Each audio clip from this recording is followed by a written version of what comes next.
Okay, so hi, this is our group, Kate, Kaelyn, Haidynn, and Ale. We had chapter 10, cultural appropriation.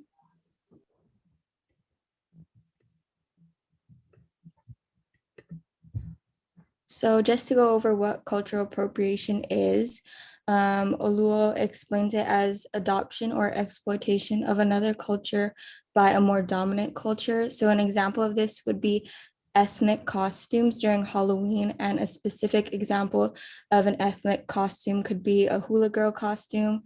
And this is an example because it sexualizes hula dancing from the Hawaiian culture and takes away from its history. And the biggest example Oluo uses in the text is rap music. And it's because it's born from rhythmic storytelling of West Africa and was brought by slaves and provided hope and strength to the Black community. Yet white rappers are rapping and getting most of the fame and respectability.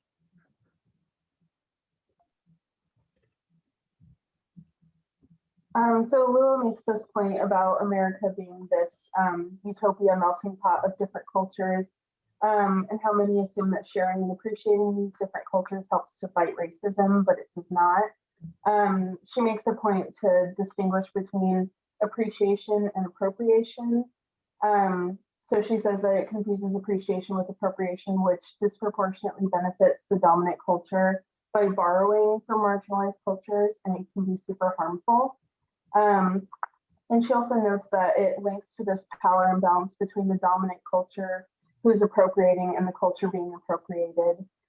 Because while the dominant culture may benefit financially from appropriating the marginalized one, those who are actually living in that culture are being persecuted for living it.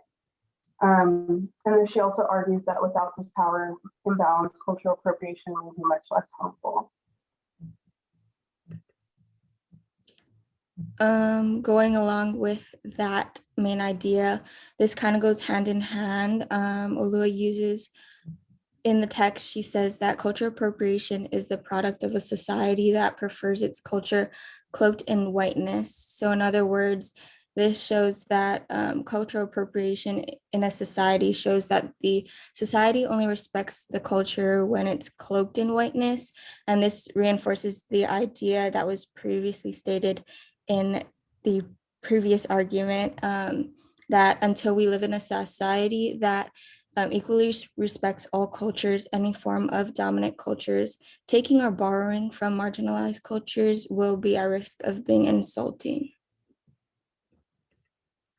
And then next, this quote just talks about how what we thought was with cultural appropriation, just taking like the pretty parts of the culture and not taking all of it, which is a really big issue in appropriation.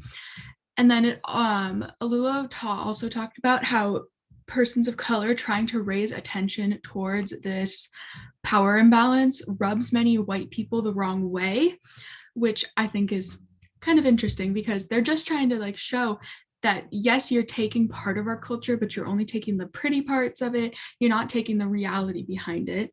And then with what Kaelyn and Haidynn also talked about with rappers, Black music artists are also paid substantially less than their white counterparts, whether it's just like the royalties from the music or it's like the cover fees to get in to listen to them. And then rap is also respectable in white culture, yet the language of thugs in Black culture. So like these white rappers are considered like super cool and hip and like into what's going on in white culture, but like Black rappers are considered to be like wrong and negative and bad.